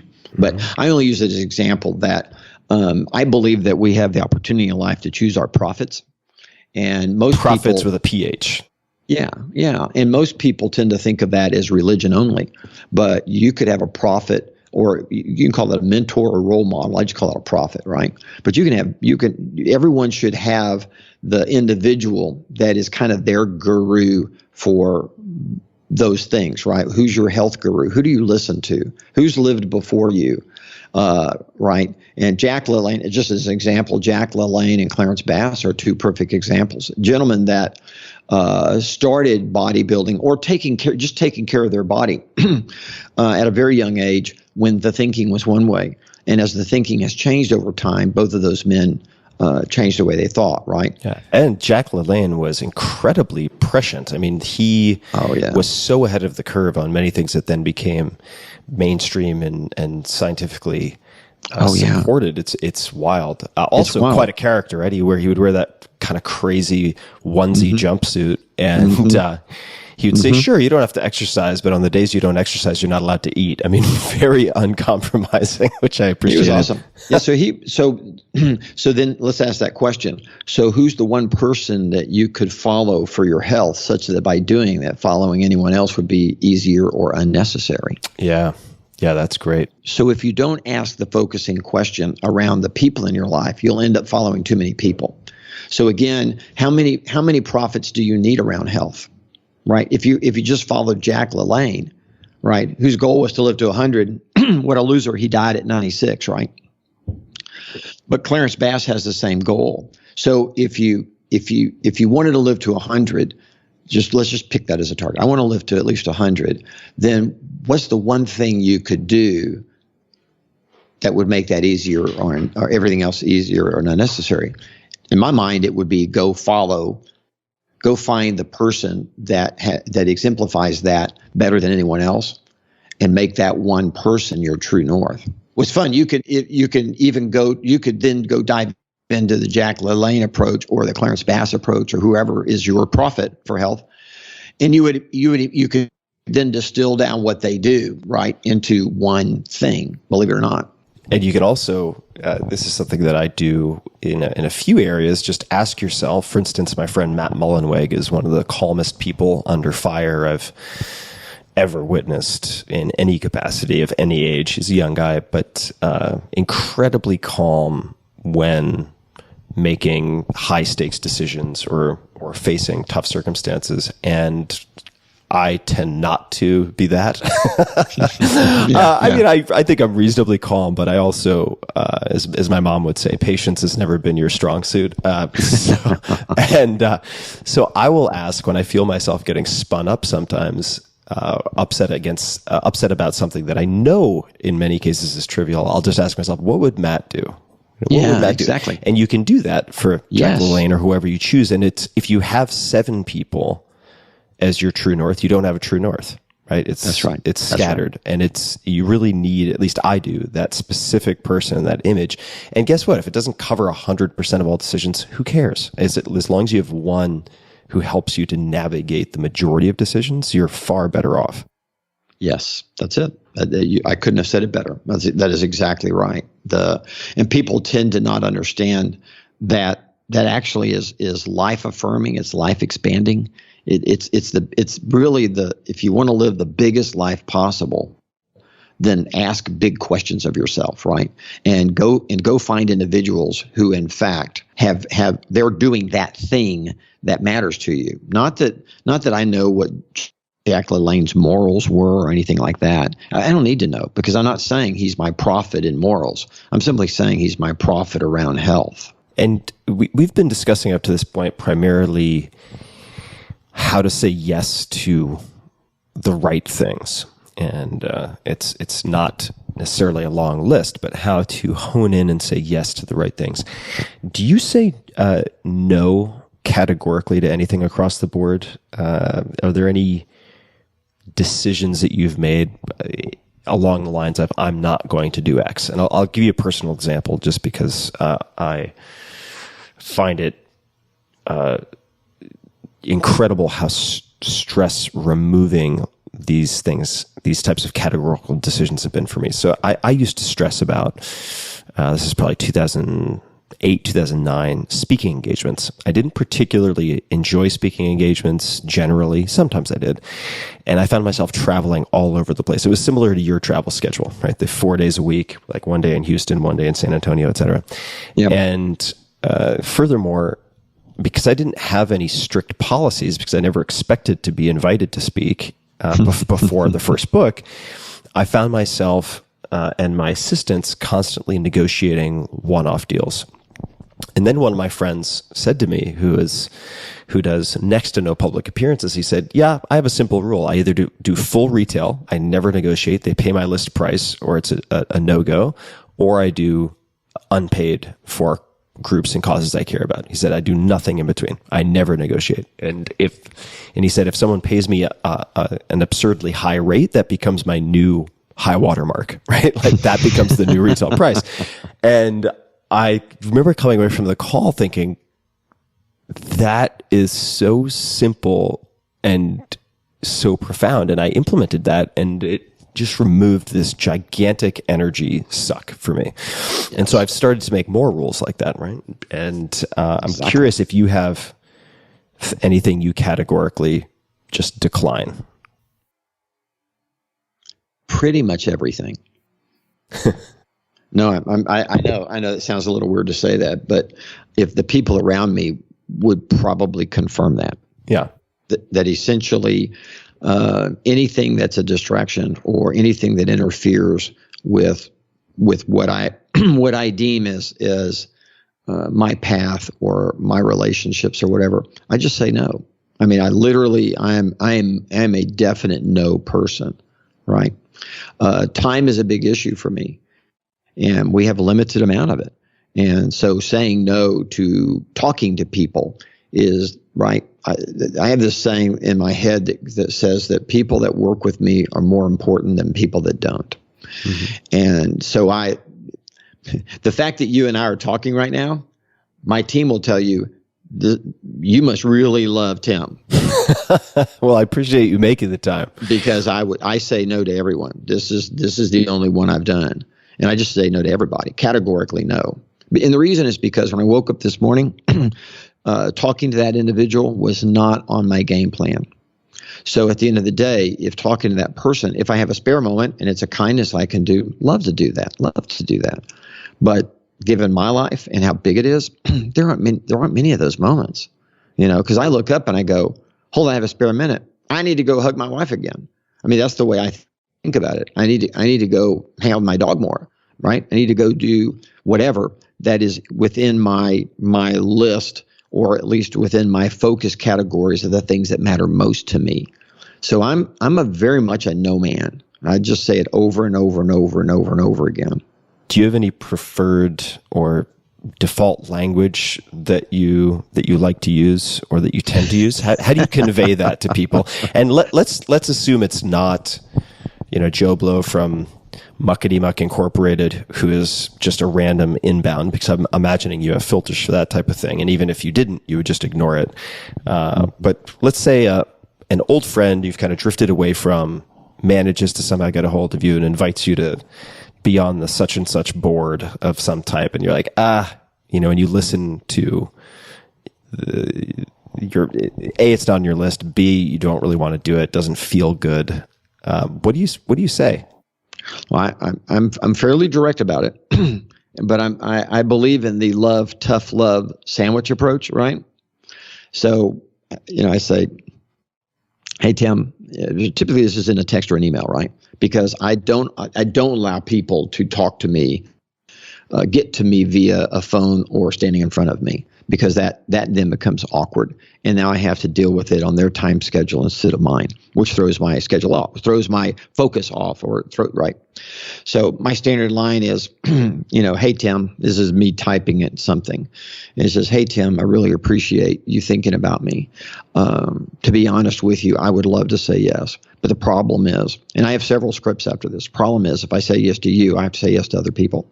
And because I don't have time to say yes to everybody, I have to say no to everybody.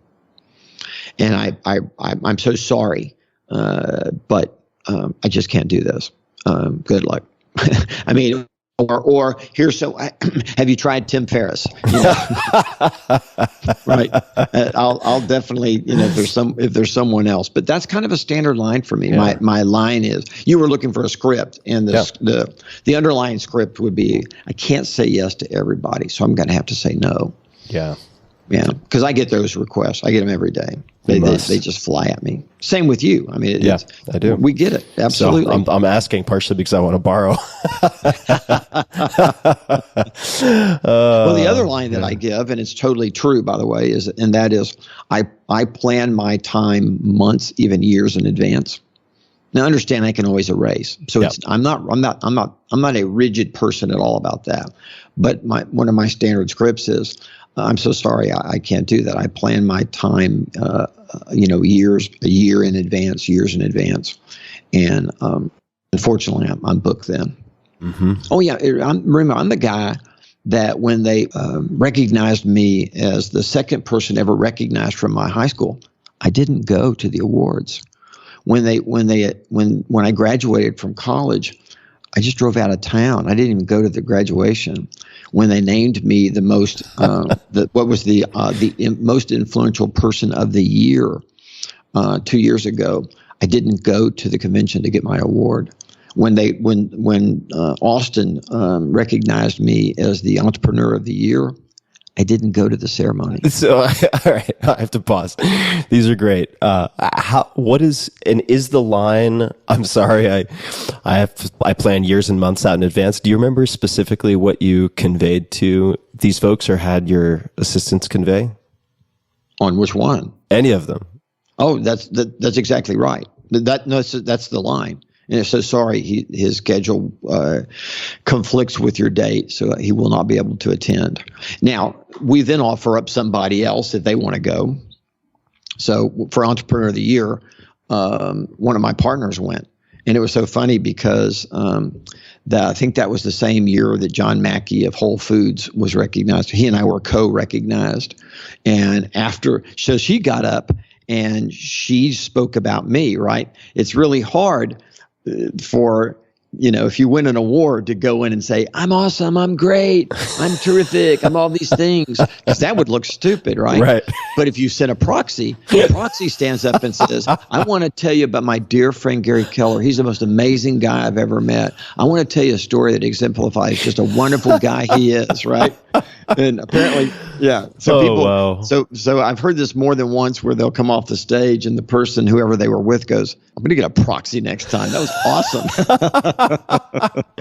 That is one of the most genius workarounds I think I've heard in a very, very, very long time.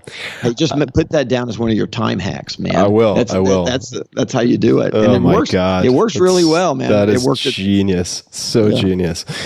Well, I know we only have just a handful of minutes left, and then I want to let you get back to hugging your wife and wrestling with your dog and doing all the other things that you no doubt have to do today on a business level. I'd like to ask a question that I ask pretty often, and that is the billboard question. So if you could put a quote, a message, a question, anything on a billboard, metaphorically speaking, to get a message of some type out to billions of people, let's say, something non-commercial, what might you put on the billboard? Think big, aim high. Think big, aim high. Why is thinking big important to you? It's a theme that runs through a lot of your writing. Warren Buffett said it really well when he said that the habits of our life are like chains that are too loose to be noticed until they're too tight to break. And when you think about our life being built upon habits, you realize that most people accrue habits instead of form good ones. And so when you think big and you aim high and you start running towards that, you have to develop big habits, scalable habits, in order to implement that plan. So if you didn't say think big and aim high, what would you say? Think small? Would you think low? Would you say think average? Well, if you didn't say think big, what are the other choices? And most people by default, because they don't think big, they don't aim high, they end up developing very average or below average habits. They end up right? Your thinking leads to action. Action over time becomes a habit. So if I'm thinking small, then I'm forming small habits. And here's the problem, like Warren Buffett said. Now I'm a person of small habits. And all of a sudden I look up and I go, wow, I really do want more out of my life. And then you have to go break these habits. And that's really hard to do, whether they're eating habits or exercising habits or you name it, work habits or relationship habits. It doesn't really matter. That, at the end of the day, if you have a choice, think big. If you have a choice, aim high, and then ask yourself, what do I need to do that? And what are the habits, or what's the one habit I need to develop such that by doing it, everything else is zero necessary, and go get that habit. But if you don't think big, what's your choice, right? Yeah, I mean, it's kind of like the joke I tell the kids. I say, so think of it this way. So you fall in love with someone and you want to ask them to marry you. And you go, will you marry me? I've dreamed of our life together, and it's going to be average. We're going to live an average life and live in an average home, drive an average car, eat average food, take average vacations, read average books, go to average movies. We'll have average friends. We'll have average parties. And if we have kids, we'll have average kids, and we'll teach them, the virtues of being average. Right? Let's get married. It's going to be awesome. I don't think anybody does that, do they? Not purposely. Not purposely. But what you and I both know is that if you don't choose your life, if you don't choose the direction of your life, you'll go in any direction. You'll end up in places that you didn't want to be at because you didn't choose where you wanted to be. So think big, aim high. I'd put that on the billboard. Yeah, and I want to also note that you made a very deliberate decision to look at and change your habits long ago when you noticed that you were on this linear incremental path that maybe was in some ways just kind of reacting to whatever was in front of you or whatever was expected to be the next step. You were able to redirect that crucial handful of degrees that over the long term is not a few feet, it's not 100 feet, it's thousands of miles in terms of the difference between where you could have ended up and where you did end up, right? So it's a very inspiring story. One of the things that I ultimately developed was the habit of being able to develop a habit, because in the end, that singular skill becomes like your superpower. Right, the ability to just call it the habit hack, if you will, but it's the ability to form a habit, and it's hard. It's not easy. It's really hard. I'm 62 years old. It takes time to develop the ability to say, I want that, and I now see the singular habit that will get me there. I'm now going to develop that habit. Aside from deciding on the habit, as you just mentioned, have you found anything in particular to help you to develop or stick with new habits? Mm-hmm. Other people. Your support system. It's the phrase that I used earlier, and that is your environment has to support your goal. So your environment has to support your habit too. So you literally, if you want to form a new habit, you're going to have your environment support that. You're going to have the people around you cheering for you and supporting you to do that, right? Mary had an aunt who passed away a few years ago. She's a wonderful, wonderful woman, and but she was the size of I don't know how to say it. She was massive, and she's just massive, and her husband, by the way, was Jack Sprat. And in getting to know that family, what I came to understand, I don't know who that is. Who's that? Oh, the skinny guy. So yeah. So Jack Sprat knew no fat, right? This is a skinny man, and his thing was, dear, you can go pursue anything you want around health as long as the kids and I have 3 square meals and ready for us, and they have to be different meals. And again, she cooked for them, and she couldn't help herself. She had to taste it, and then she had to eat it. And given her body type and the way she was, for him it didn't affect him. For her, it completely blew her up. And it was, once you realize that, you go, my gosh, your environment has to support your goal. So to me, that the habit hack is go find somebody or a group of people that will support you, and then build that support mechanism, right? Make sure that your spouse or significant other or best friend or whoever, make sure that they're in alignment, right? Tell them what your goal is. Don't hide it. I want to do this, and I need your help. Give me permission. I give you permission to help support me to do that. It's the secret. Good right? advice. Yeah.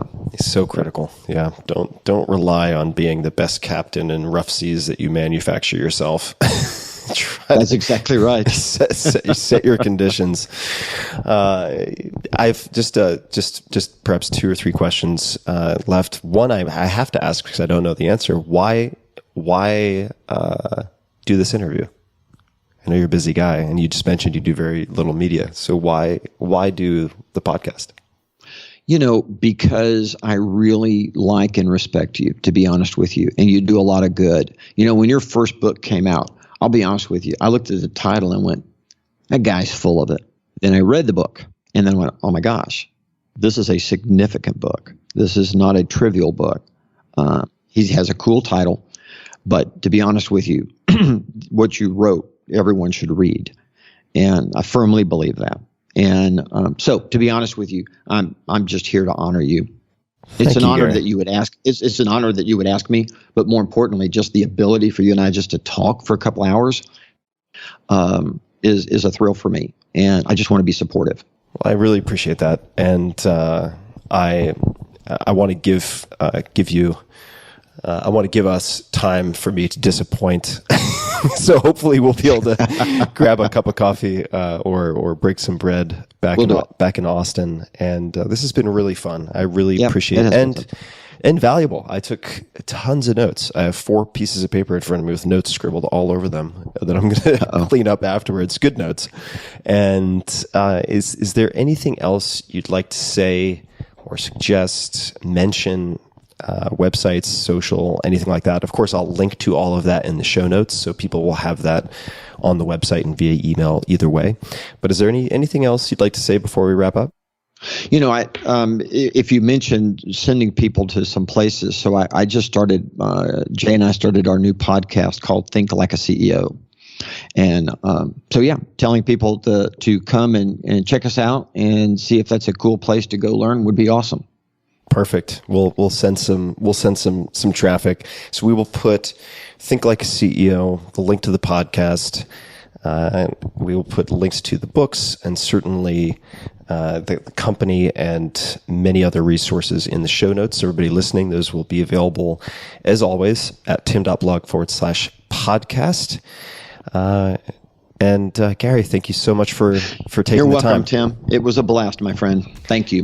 And to everybody out there with earphones in or otherwise, thank you for listening.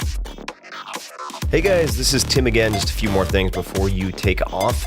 Number 1, this is 5 Bullet Friday. Do you want to get a short email from me? Would you enjoy getting a short email from me every Friday that provides a little morsel of fun before the weekend? And 5 Bullet Friday is a very short email where I share the coolest things I've found or that I've been pondering over the week. That could include favorite new albums that I've discovered. It could include gizmos and gadgets and all sorts of weird shit that I've somehow dug up in the world of the esoteric as I do. It could include favorite articles that I've read and that I've shared with my close friends, for instance. And it's very short. It's just a little tiny bite of goodness before you head off for the weekend. So if you want to receive that, check it out. Just go to 4hourworkweek.com. That's 4hourworkweek.com, all spelled out, and just drop in your email, and you will get the very next one. And if you sign up, I hope you enjoy it. This episode is brought to you by Ring. This season can be a whirlwind of deliveries, visitors, and holiday travel, so it's the best time of the year to upgrade your doorbell and keep an eye on home, no matter where the holidays take you. I'm traveling a ton, and this is key for me. Ring helps you stay connected to your home from anywhere. So if there's a package delivery or a surprise visitor, you'll get an alert and be able to see, hear, and speak to them all from your phone. If you're on the go this season, whether it's across town or across the country, you can check in anytime for some much-needed holiday peace of mind. I've personally used Ring for years now. It catches and records all the regular stuff, like deliveries and so on, but it's also saved my ass a few times catching weirdos and weird things. Ring is key to my peace of mind. And as a listener of The Tim Ferriss Show, that's you have a special holiday offer on a Ring Welcome Kit available right now. With Ring Video Doorbell 2 and Chime Pro, the Ring Welcome Kit has everything you need to keep an eye on home no matter what this holiday season brings. With Ring, you're always home. Just go to ring.com/Tim. That's ring.com/Tim. Check it out. Additional terms may apply, and this offer is for U.S. residents only. That is ring.com/Tim. This episode is brought to you by ShipStation. If you've ever sold anything online, or if you sell anything online, then you know what a pain in the ass the shipping process is. It's time consuming, it's expensive. You're always copying and pasting orders from different sites, trying to figure out the best carrier, so on and so forth. It's such a hassle. And in a previous life, I shipped tens of thousands of units overseas, domestically, overnight, ground, every possible carrier. It drove me bonkers. ShipStation was created to make your life easier. I wish I had had it when I was in the biz, so to speak. It has the most 5-star reviews of any shipping software. 4.9 out of 5 for Magento users, 4.8 out of 5 for Shopify users, 4.5 out of 5 for BigCommerce users. It goes on and on. Whether you're selling on eBay, Amazon, Shopify, or more than 100 other popular selling channels, ShipStation lets you access all of your orders from one simple dashboard.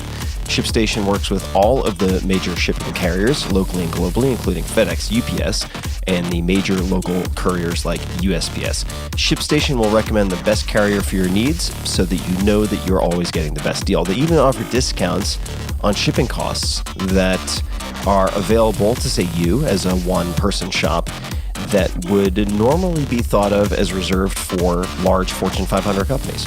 So there are a lot of benefits.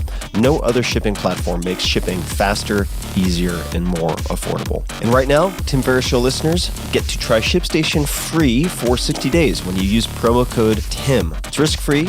You can start your free trial without even entering your credit card info. Just visit ShipStation.com, click on the microphone at the top of the homepage, and type in TIM, T-I-M. That's ShipStation.com, enter promo code TIM. Check it out, ShipStation.com, promo code TIM.